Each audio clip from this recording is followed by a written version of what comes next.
Okay, well, thank you very much. Can you tell I'm a little older? I got paper here. I'm not reading off my phone.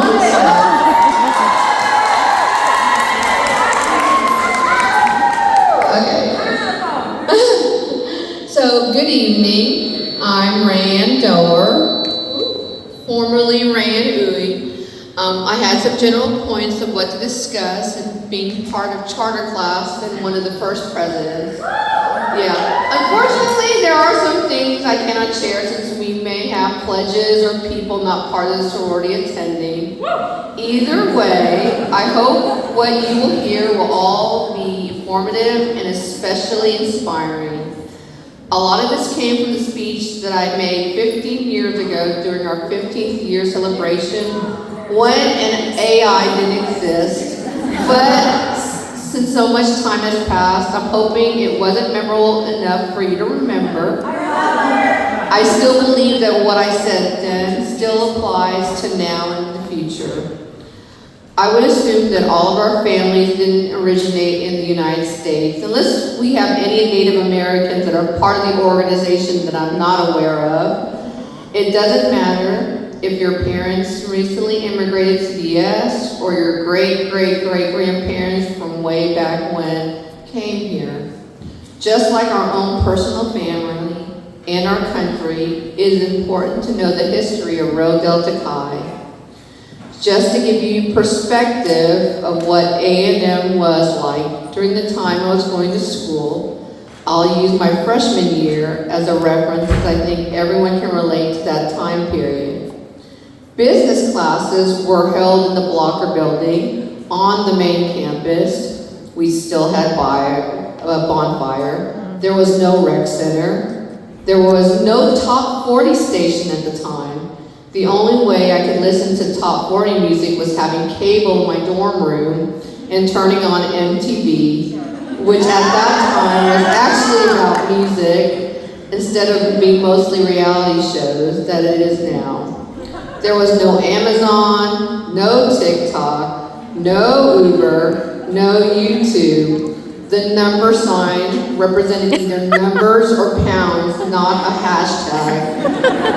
There were no iPads, iPhones, iWatches. The only I was the letter, what's on your face and meant me. Hard to believe how quickly times have changed. I originally didn't start with Rho Delta Chi when establishing the type of sorority that Rho Delta Chi is. I started previously with a different group of girls that was to be the charter class of Kappa Delta Phi, also known as Katie Phi, which changed to Alpha Katie Phi.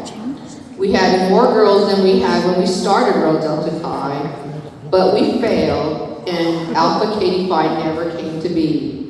Why didn't it make it? I'm sure there were a lot of things that contributed, but I think some major factors were a lack of cohesive leadership, lack of focus, people with different motivations. The same things that would bring down any organization or business, even in this day and age. However, I knew Texas A&M had a lacking in Greek life that wasn't being addressed, that I felt it was worth finding and starting another sorority in the face of what recently occurred the previous year. Through research, I found Rho Delta Chi. It was hard to personally try to recruit a charter class when the failure of Alpha Katie Phi was fresh in people's minds, but I was intent on making this happen. I guess this is a good time to share what really motivated me to go through the charter class process twice and understand why I was so persistent to make this happen through hell or high water. Texas A&M wasn't my first choice. I ended up being waitlisted on the school I really wanted to go to, Rice University. I chose A&M because I got a good scholarship and I didn't want to put financial pressure on my family. Unfortunately, many of my high school friends went to UT.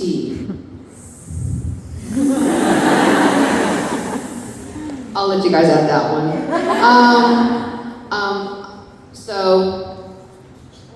I did have a couple friends that went to A&M, but they were of the Garth Brooks loving fans, if that gives you an idea. If some of you don't know, Garth Brooks is a popular country singer in the early 90s. Therefore, I came to A&M knowing little to no friends. I tried meeting new people by attending organizations that I'm not sure, but I think it is still here. AAA, Asian American Association, and PhilSA, Philippine Student Association. However, I still felt out of place. The meetings felt cliquish, where everybody already knew each other, and the members never made an attempt to reach out to those who were new. And for those that are in any of these organizations, please don't take it the wrong way, as these are based on my personal experiences, and the clubs have probably changed since then. It's terrible when you're lonely and miserable in a huge institution like A&M.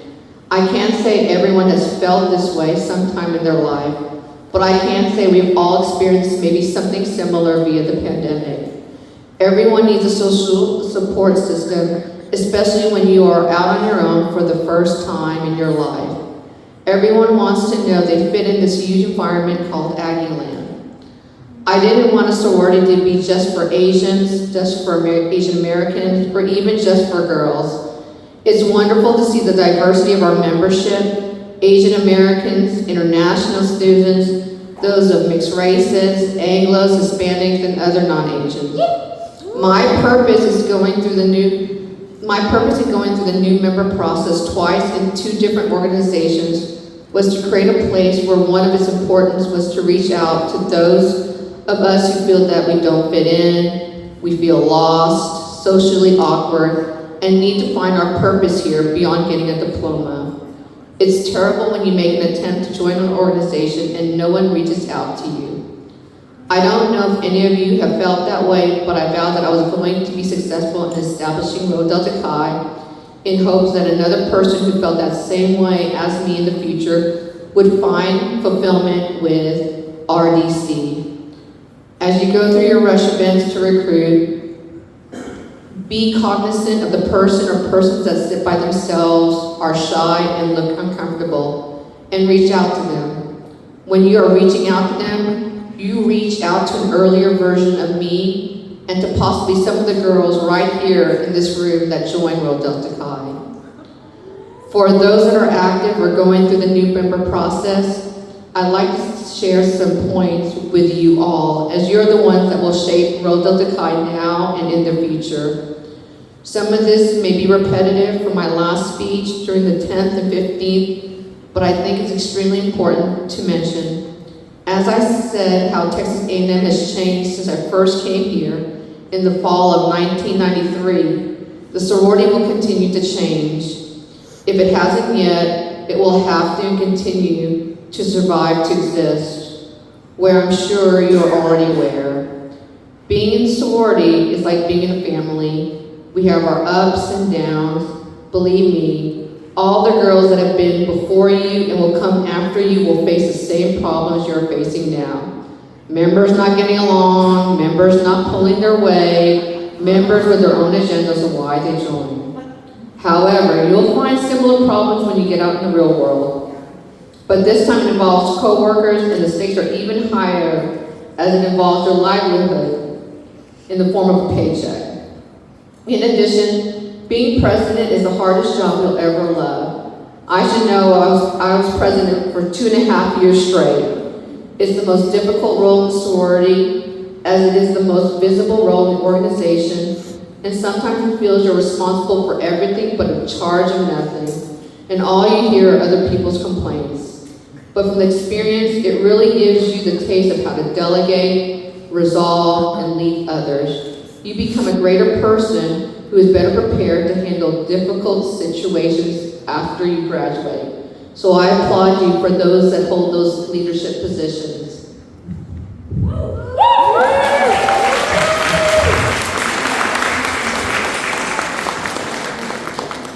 When you guys leave in A&M, some of you guys will lose touch with each other or may not talk to each other as frequently as you do now. Our lives start changing along with our priorities. Some for the good, getting married, having a baby, getting promoted, and some for the bad, having a parent or sibling pass away, getting laid off, dealing with financial pressures, I want to leave you with this. I know right now you're dealing with both the good and the bad with sorority. Some of you may think mostly bad, but 10, 20, 30 years and beyond, from now, all you will remember are the funny and interesting experiences that you only shared with your fellow sisters, along with having lifelong relationships you would never have developed if Rho Delta Chi didn't exist. Just to leave you with some final thoughts. I'm class of 97, but graduated in 99. Rho Delta Chi was my baby, and I was worried about handing over my baby, as many of you can imagine. With the future uncertain, I was concerned about the sustainability of it. Was it gonna make it? How amazing to see my baby grown up as a 30-year-old.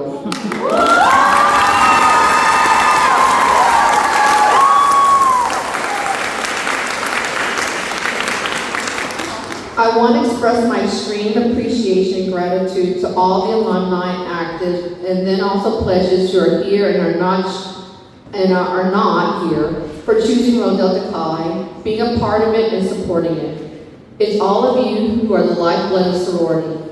Sometimes I wonder if I hadn't made that second attempt, would we all be here tonight, 30 years later? Most likely not. Also, last year I turned 50. I'm not ashamed to say that.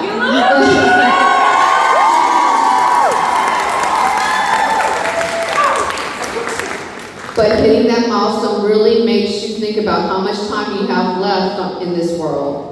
As you continue your life after A&M, Rho Delta Chi may not continue to be a major part of your life, but it will always, and I stress always, be a part of it. Never forget that.